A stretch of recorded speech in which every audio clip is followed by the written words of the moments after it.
Hello students.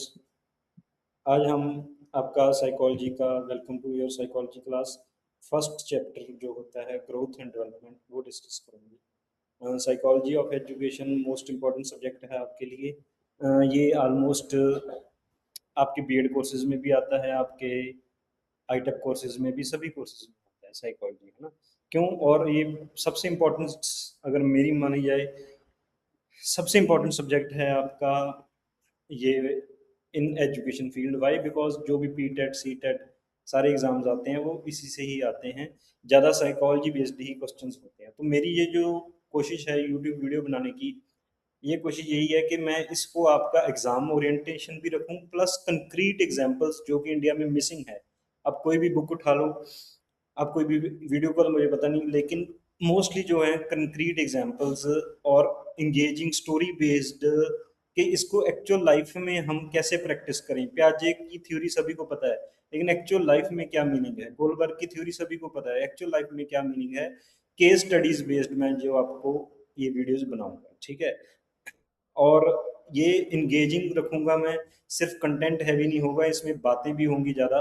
Y? Because ताकि आपकी cognitive, effective और साइको मोटर डोमेन डेवलप हो। जब आप फ्यूचर में टीचर बनो तो आपको प्रिंसिपल्स ये आपके बिहेवियर में दिखें। आपको ये थ्योरी, आपके जो भी मॉडल्स हैं वो आपको लोगों को पता चले कि you know it, but you also practise these principles based on which this whole education psychology book has been developed, ठीक है। तो पहले आते हैं हम ग्रोथ एंड डेवलपमेंट। ये रविंद्रनाथ जी टैगोर जी की एक कोट है, बहुत इंपॉर्टेंट, ठीक है।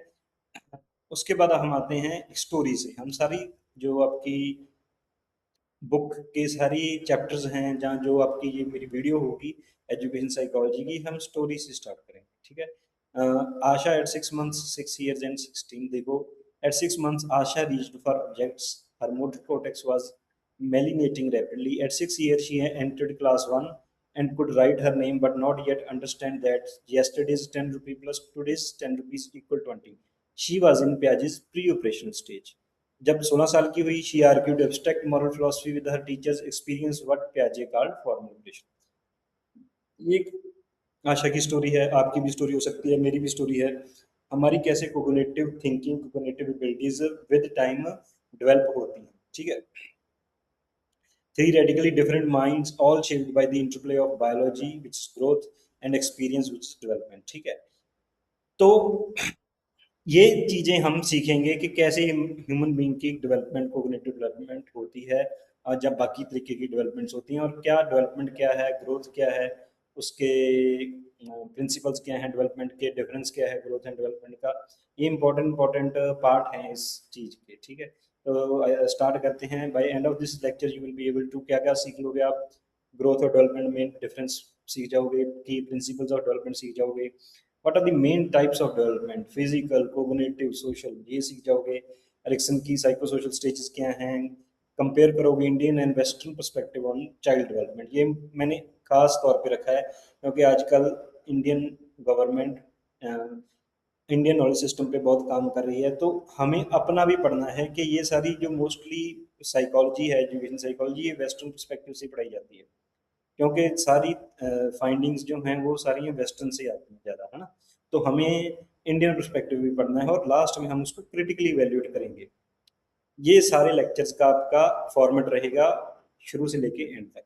क्रिटिकल वैल्यूएशन का मतलब होता है हर थ्योरी का क्या पॉजिटिव है, क्या नेगेटिव है, क्या कमियां हैं, और कहाँ पे ये थ्योरी बाइज्ड है, और कहाँ इसको क्रिटिकल एंगल से हमें देखना है, ठीक है। जैसे ये आगे आपको बताएंगे कि कहाँ क्या क्या बाइसनेस हैं इस पर्टिकुलर बंदे के अपने दिमाग में जब उसने थ्योरी डेवलप की है, ये जानना आपके लिए जरूरी है। तभी आप एक कंसेप्ट को होल तरीके से ग्रैस्प कर पाओ। तो going to the next slide, first ही आपका इंपॉर्टेंट डिफरेंस आ जाता है कि ग्रोथ और डेवलपमेंट में क्या डिफरेंस होता है। ग्रोथ जो होती है वो होती है आपकी quantitative change, measurable increase in size, weight and height. ये प्राइमरली फिजिकल होती है, जैसे हाइट बढ़ गया, वेट बढ़ गया, ब्रेन वॉल्यूम बढ़ गया, बोन डेंसिटी बढ़ गई। Has a definite end point होता है। Growth in height stops after adolescent, हमें पता है।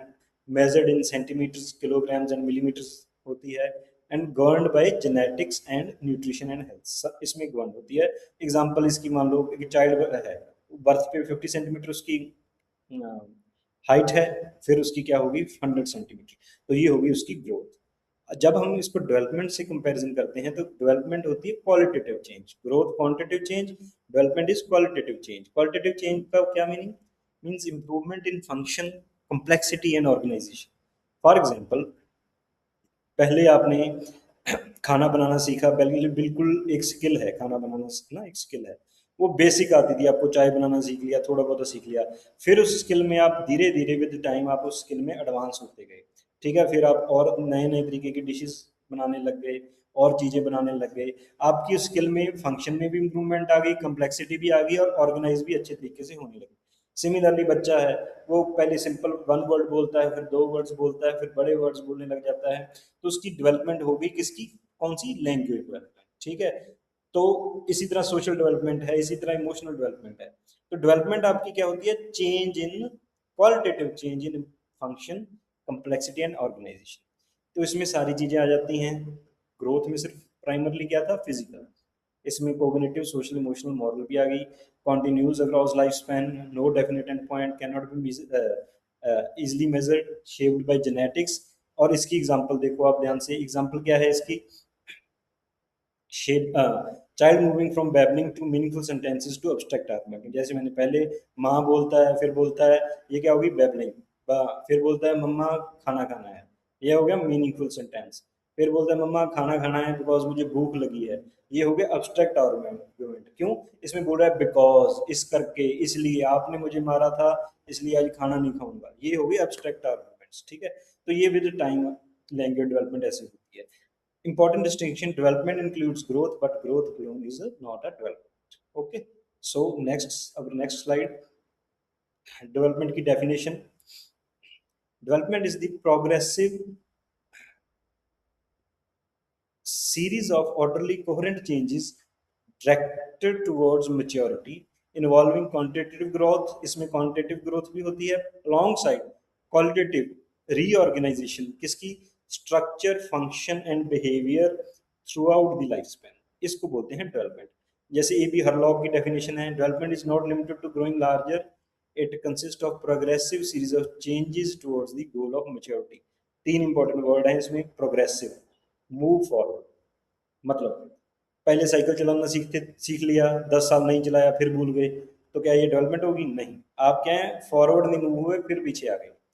ऑर्डरली होगी, ये सीक्वेंस फॉलो करेगी, है ना, पहले एक चीज सीखी, फिर आगे सीखोगे, और फिर कोहेरेंट होगी, सारे पार्ट्स को इकट्ठा लेंगे, that is called development. Maturity is end state, but development does not stop at biological maturity. It continues through adulthood. Three interacting forces हैं, nature, nurture, time. ये एजुकेशन साइकोलॉजी में बहुत चलता है। डेवलपमेंट का बिगेस्ट फैक्टर कौन सा है, क्या नेचर या नर्चर। पहले बोलते थे कि नेचर ज़्यादा इंपॉर्टेंट है, फिर बीच में साइकोलॉजिस्ट, एजुकेशनिस्ट स्टडीज कर करके बताया कि नहीं भाई नर्चर ज़्यादा इंपॉर्टेंट है। लेकिन आजकल का मॉडर्न व्यू है कि आप किसी एक चीज़ को ज़्यादा इंपॉर्टेंस नहीं दे सकते, एक कम्प्लेक्स मिक्सचर है ह्यूमन बीइंग, किसका, नेचर और नर्चर का, है ना, और टाइम का, ठीक है। तो 50-50 बोल सकते हो, दोनों चीज़ें ओवरलैप्ड करती हैं, फिर एक ह्यूमन बीइंग की पर्सनैलिटी डेवलपमेंट डेवलपमेंट होती है, ठीक है। Principles of growth and development, 5 principles हैं, डायरेक्शन एंड कंटिन्यूटी, ये इंपॉर्टेंट है। फर्स्ट प्रिंसिपल है cephalocaudal direction, development proceeds from head downwards, infant gain control of head before trunk, before legs, this is called neuromyelination pattern। देखो बच्चे का वैसे growth भी ऊपर से नीचे ज्यादा होती है, बच्चे का सिर का साइज जो है एट बर्थ वो ऑलमोस्ट 70-80% होता है अडल्ट के। क्यों, ग्रोथ जो है, डेवलपमेंट भी, ग्रोथ भी ऊपर से नीचे की तरफ जाती है। फिर उसकी जो टॉर्सो है, उसकी लेग्स हैं, वो हाइट, उसकी फंक्शनिंग बढ़नी शुरू होती है, और हेड रिलेटिवली उतना नहीं बढ़ता। क्यों, बिकॉज ग्रोथ स्फेलोपोडल डायरेक्शन फॉलो करती है। डेवलपमेंट भी पहले उसका कंट्रोल कहाँ पे आएगा, आपके गर्दन सीधी करनी सीखेगा, फिर वो अपनी चाह से हैंड्स को कंट्रोल करेगा, लातों को कंट्रोल करेगा। अब लोग हाथ, पहले क्या होगा, वो इनवॉलेंटरली उसकी मूवमेंट होगी, उसका कंट्रोल नहीं होगा अपने हाथों को हिलाने में, पैरों को हिलाने में। फिर तो जैसे जैसे डेवलपमेंट होती जाएगी वो अपना इसको भी कंट्रोल, जो राइटिंग है, वो क्या है, इसका कंट्रोल ही है, उसका अच्छा कंट्रोल आ गया। ठीक है, वो अपनी, तो क्या होगी, डेवलपमेंट पहले हेड से स्टार्ट हुई, फिर यहाँ आपके जो आर्म्स हैं वहां तक आई, यहाँ तक आई, और फिर लास्ट तक आप जिसको प्रिंसिपल ग्रास्प बोलते हैं वहां तक आ गई। वो कॉन्शियसली चीजें पकड़ने लग गए। ठीक है, तो growth and development both follows a cephalocaudal direction and proximo distal direction. अभी आपको ये वाली एग्जांपल दी, हाथ से पकड़ने वाली चीजें, आप ऐसे हाथ का करो, प्रॉक्सिमल डिस्टेंस मतलब इस साइड, तो पहले वो ग्रेस्प करेगा पूरा किसी चीज को एक हाथ से, ऐसे ऐसे नहीं ग्रेस्प करेगा छोटा बच्चा, है ना, पहले ऐसे ग्रेस्प करेगा। क्यों, डेवलपमेंट इधर से स्टार्ट हुई, यहाँ से वो उसकी कंट्रोल आ गया अपना हाथों पे, फिर धीरे धीरे फिंगर्स का कंट्रोल आएगा। ठीक है, this is called proximal distal.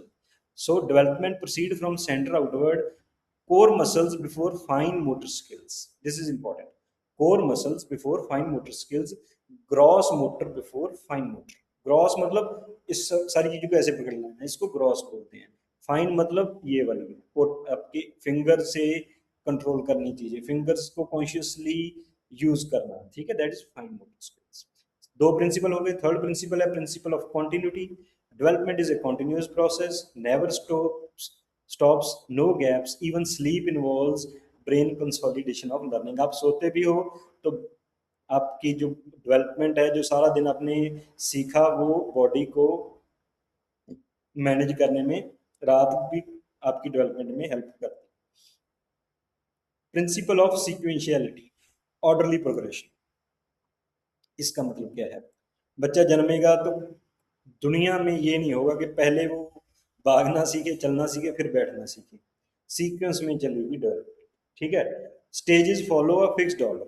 जैसे मैंने एग्जांपल दी, क्रॉल करेगा बिफोर वॉकिंग, बैबलिंग करेगा टॉकिंग से पहले, sequence is universal even if pace varies. Pace vary हो सकती है, कोई बच्चा 6 मंथ में बैठना सीख रहा है, 10 मंथ में चलना सीख गया, कोई 15 मंथ में चलना सीखेगा, लेकिन सीक्वेंस सेम रहेगा। वो पहले क्या करेगा, क्रॉल ही करेगा, फिर खड़े होना सीखेगा, टाइम वेरी हो सकता है। ओके, तो principle of sequential T and orderly progression. Yes, principle of uniformity of pattern. All individuals of species follow the same developmental pattern. Every child goes through the same Piagetian stage in the same order. Piaget की 4 cognitive development stages हैं, आगे पढ़ेंगे। ठीक है, जो है sensory motor stage, pre operational, concrete operational, formal operational stage, मतलब हमारी थिंकिंग कैसे डेवलप होती है। जैसे फिजिकल डेवलपमेंट, पहले क्रॉल करना सीखते हैं, फिर खड़े होना, फिर चलना, फिर भागना।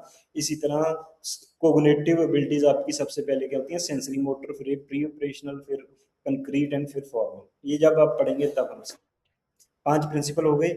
नेक्स्ट 6 से 10, principle of individual differences, same pattern different pace. Yes, that is important. Some children walk at 9 months, other at 15 months. Both are normal. Teacher must never compare child's developmental pace. This is important. है ना?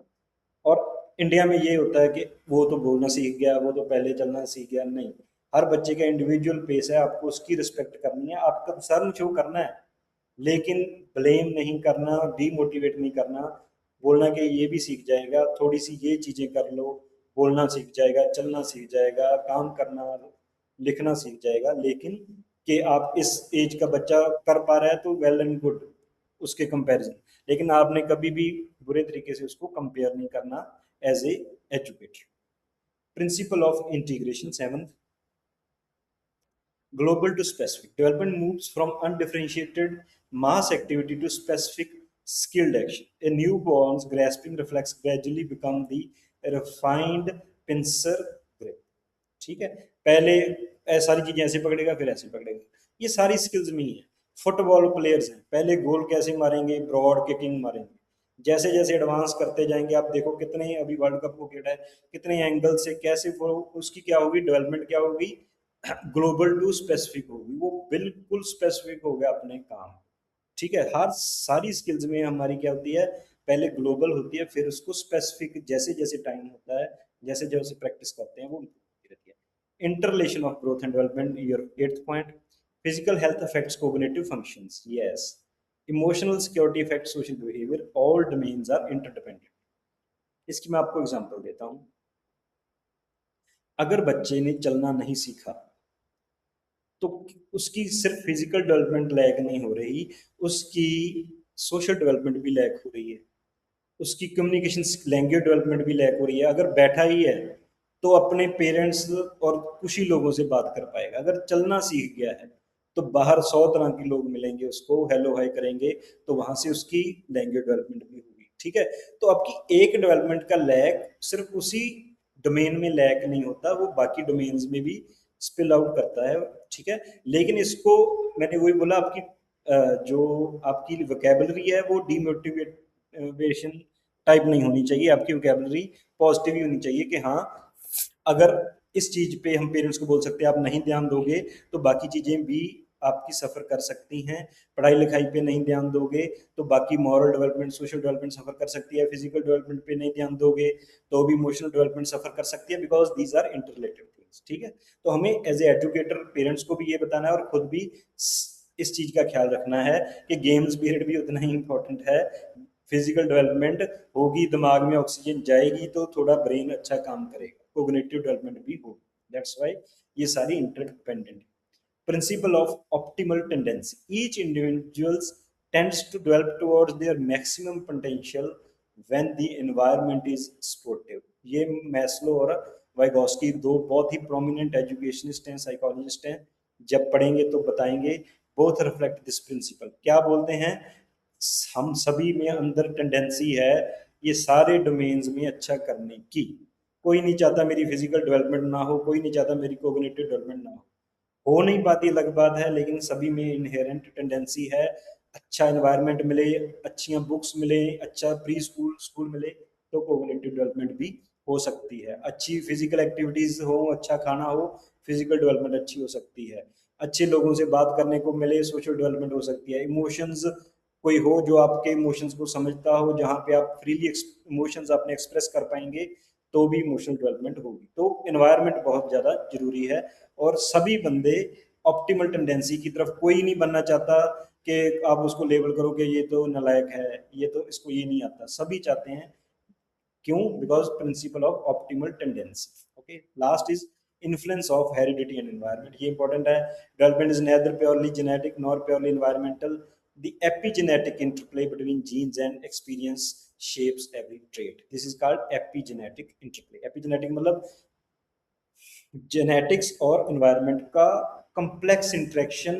आप एक चीज बोल नहीं सकते मेरी cognitive functioning सिर्फ मेरी जीन्स पे डिपेंड नहीं कर रही, जो भी मैं बोल पा रहा हूँ मेरी लैंग्वेज डेवलपमेंट वो मेरे जीन से ही नहीं सिर्फ आई, वो बहुत कम्प्लेक्स। मेरा और कोई भाई बहन होगा, सेम जेनेटिक्स होंगे, हो सकता है उसकी लैंग्वेज डेवलपमेंट और हो, वाई? बिकॉज उसका एक्सपोजर और हो। ठीक है, सो ये सारी चीजें आपकी आ जाती हैं। बाकी हम नेक्स्ट करेंगे टाइप्स ऑफ डेवलपमेंट, नेक्स्ट करेंगे।